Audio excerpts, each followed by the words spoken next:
Magandang araw na muli mga boss. Pakinggan nyo yung tunog ng makina. Ang problema po nito is naputulan po siya ng timing belt habang siya ay nasa biyahe. Kaya lang nang pinagawa niya, ito na po yung narinig niya sa makina. Maingay at palyado na siya at hirap kumatak. Pag ganito mga boss at naputulan ito ng timing belt, sigurado may bumaluktot na balbula dito sa cylinder head. Una kong gagawin dyan, tatanggalin ko muna itong heat shield dito sa exhaust manifold. Tapos isunod ko naman dyan itong air filter housing niya. Meron lang yan isang bolt na number 12 na tatanggalin mo, tapos yung mga vacuum hose na nakalagay dito sa air filter housing niya, bunutin mo na rin pati itong mga hose. At pag wala nang nakakapit dyan, pwede mo nang tanggalin itong air filter housing mo. Tapos ito namang accelerator cable, i-disconnect mo yan dito sa carburetor mo. Gagamit ka lang naman dyan ng open wrench na number 12. Pag natanggal mo yan, pwede mo na siyang ilihis para hindi sagabal pag tinanggal mo itong cylinder head. Tapos gamit ka ng box wrench sa number 12. Tatanggalin mo yung dalawang nut dito sa ibabaw ng valve cover. Ayan mga boss yung tinatanggal ko. Kasama pati yung washer niya, tanggalin nyo na rin. Ayan o. Tapos gumamit ka ng plus screw. Nakita nyo yung ginagawa ko, diba? Sinisikwat ko itong valve cover para umangat siya. Nang sa ganun, matanggal ko ng tuluyan itong valve cover kasama yung gasket niya. Ayan mga boss o. Tapos dito naman sa timing belt cover, meron yung bolt na number 10. Dalawa yun mga boss, tatanggalin nyo yun. Para matanggal ng tuluyan itong cover dito sa timing belt. Dahil okay na ako dyan, gamit ka ng socket wrench na number 17, tanggalin mo itong bolt dito sa camshaft sprocket. Dahil sa natanggal ko na itong bolt, pwede ko nang tanggalin itong camshaft sprocket kasama yung timing belt niya. Tapos dito ka naman ngayon sa exhaust manifold. Gamit ka ng socket wrench na number 14 para matanggal mo yung 6 na nut dito sa exhaust manifold. Kung makikita nyo mga boss, or kung kayo yung gagawa ng sasakyan nyo, madali lang naman magtanggal ng mga nut dito sa exhaust manifold. O ayan na 4 na nut dito sa ibabaw ano.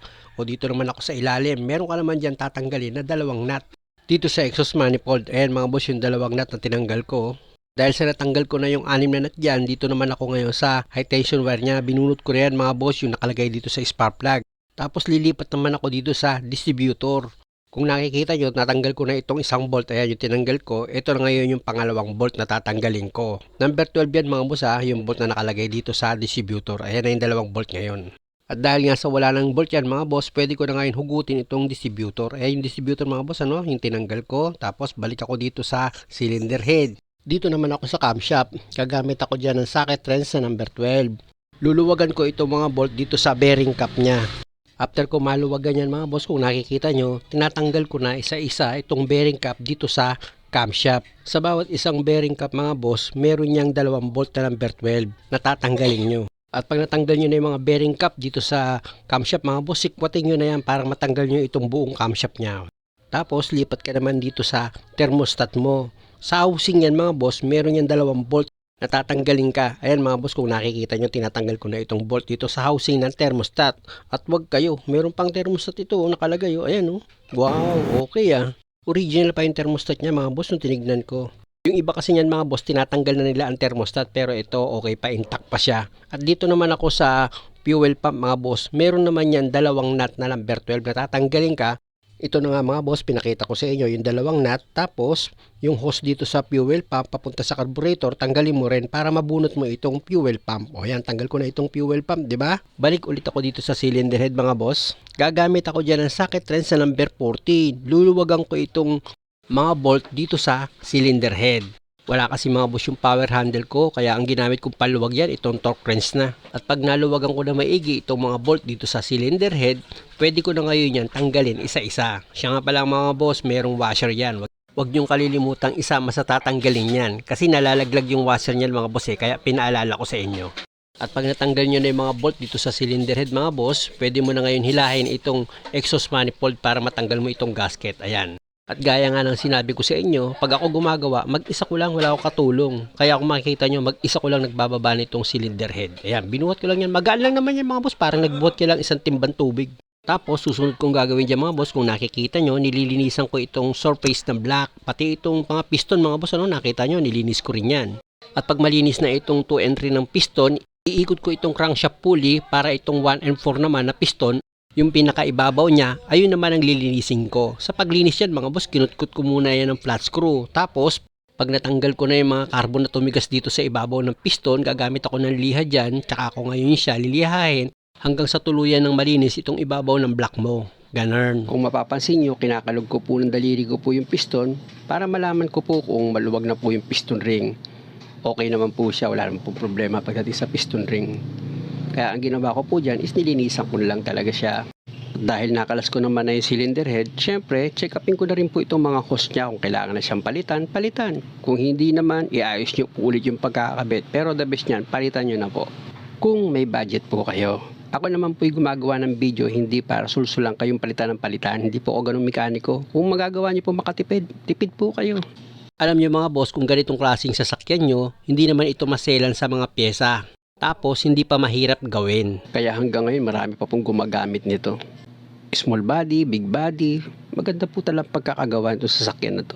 Kaya nga hanggang ngayon, marami ka pang makikita ng ganitong klaseng sasakyan sa daan. After nyo may ilagay yung hose sa bypass, dalawa po yun, kung nakita nyo, pwede nyo na pong ilagay itong cylinder head gasket nya. Pinahiran ko ng grasya mga boss, pero manipis lang dapat. Tapos ito na po yung pinaka cylinder head. Galing po yan sa machine shop mga boss, pinapalitan ko po yan ng balbula. Yun po yung bumaluktot. Siyempre, pag pinatan ng balbula, kasama na po yung valve seal, basta kompleto na po yun pagdating sa machine shop. Ngayon, pag ipinato nyo po yun, huwag nyo ibabagsak mga boss, pwede madamage yung gasket. Kailangan dahan-dahan lang. Ang ginawa ko dyan, pagbuhat ko, pinatong ko muna. Pagkapatong ko po, tsaka ko ngayon siya inalign para ma-shoot ko po sa pinaka-guide nung block. Pag na-shoot nyo na po yun, ilagay nyo na po yung mga head bolt, pero kamayin nyo po muna para siguradong hindi po malustred. At kung sa palagay nyo hindi na kaya pihitin ang daliri nyo o gamit na po kayo ng ratchet. Ako kasi mga boss, sa totoo lang, sa nakikita nyo sa mga video ko, mag-isa ko lang pong gumagawa. Wala po kong helper. Hindi ako kumuha ng helper. Kung may katulong man po ako, nakikita nyo minsan, tutulungan niya lang ako pagbuhat ng transmission. After nun, ako na po maglalagay ng lahat ng tornilyo. Kaya ako po ito nasasabi para kayong mismo may-ari. Lumakas ang loob nyo na kahit mag-isa nyo lang, kaya nyo. Ganun. Sa pagtotok naman mga boss, may mga specification yan na dapat nyo sundin. Depende po kasi yan sa standing ng makina. Pero hindi ka rin po lalayo sa dapat mong ibibigay na torque. At pag okay na po yung pagkakatorque mo, pwede mo na pong isunod itong fuel pump nya. Yung fuel pump po nito mga boss, manual lang po yan. Ayan o. Mayroon yung dalawang nut na ilalagay ka. Ayan yung nauna mga boss, yung nilagay ko. Tapos ito naman ngayon yung pangalawang nut. At pag naipakapit mo na itong dalawang nut, gamit ka ngayon ng box wrench sa number 12. Siguraduhin mo lang na maayos yung pagkakahigpit mo sa mga nut para hindi siya magkaroon ng leak. At kung makikita nyo mga boss, hawak ko itong distributor. Ang gagawin ko dyan, tatanggalin ko itong distributor cap niya dahil nga sa itong high tension wire niya, hindi pa ata ito napalitan simula nung una pa. Dahil nga sa itong high tension wire niya, nung chinek up ko, may mga biyak-biyak na siya. Bukod doon, hindi na maganda yung kapit niya sa spark plug. Ibig kong sabihin, maluwag na siya pag hinugot mo itong high tension wire. Kaya pinapalitan ko na yan kay customer. At dahil nga sa naka-top dead center na itong makina mga boss, nilagay ko na itong distributor. Tapos ito naman yung 2 bolt na number 12. Ilalagay ko na yan sa distributor. Pakapit ko muna yan dito sa thread niya. Tapos gamit ako dyan ng socket wrench sa number 12 para mahigpitan ko yan. Ayan mga boss, nakita nyo diba? Hinigpitan ko na siya. Hindi ko pa maipanel yung paghigpit dyan mga boss dahil nga sa mag-a-adjust pa ako ng timing. Tapos dito naman ako ngayon sa gasket ng exhaust manifold niya. Kung makikita nyo mga boss, dalawa yung gasket na inilagay ko dyan. Ayan yung pangalawa. Tapos pwede mo na ngayon ilagay itong exhaust manifold. Dito sa ibabaw ng exhaust manifold mga boss, meron niyang 4 na nut na ilalagay ka. Ayan kung makikita nyo yung nilalagay ko. Pag nailagay ko na yung 4 na nut, sa ilalim naman yan, meron naman niyang 2 nut na ilalagay ka rin. Ayan mga boss, yung pang-6 na nut na nilagay ko sa exhaust manifold. Tapos gamit ka ng socket wrench sa number 14. Higpitan mo na ngayon itong mga nut dito sa exhaust manifold mo. Gaya nga ng sinabi ko mga boss, 6 yung nut na hihigpitan mo dyan. 4 sa taas, 2 dito sa ilalim niya or sa baba niya. Ayan mga boss, yan yung sa baba. Inihigpitan ko na ngayon. At pag okay na yung pagkakahigpit nyo dyan mga boss, pwede mo nang ilagay ngayon itong heat cover niya dito sa ibabaw ng exhaust manifold. Pag na-position mo na yan mga boss, pwede mo na ngayon ilagay yung 3 bolt na number 10.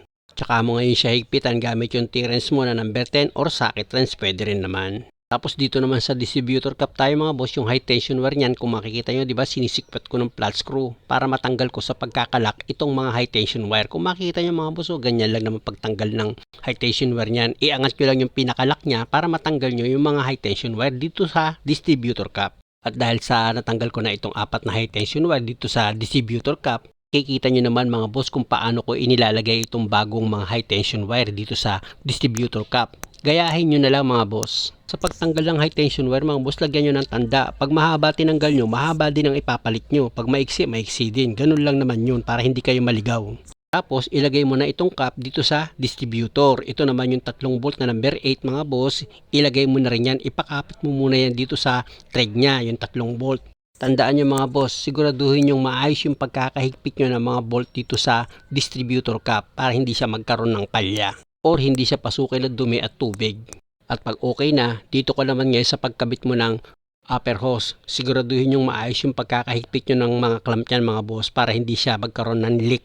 Dahil sa okay na ako dito mga boss, dito naman ako ngayon sa cover ng timing belt niya. Tatanggalin ko yung crankshaft pulley niyan, pati itong idler pulley niya dito sa aircon, tinanggal ko rin yan. Tsaka ako ngayon ginamitan niya ng socket wrench na number 10 para maluwagan ko yung 5 volt dito sa cover ng timing belt. Pag natanggal mo yung 5 volt dito sa cover ng timing belt mga boss, pwede mo na ngayon tanggalin yan. O diba, wala na siyang cover. O dito ka naman ngayon sa timing. Dahil nga kanina nung nilagay ko itong cylinder head, naka-timing na yan.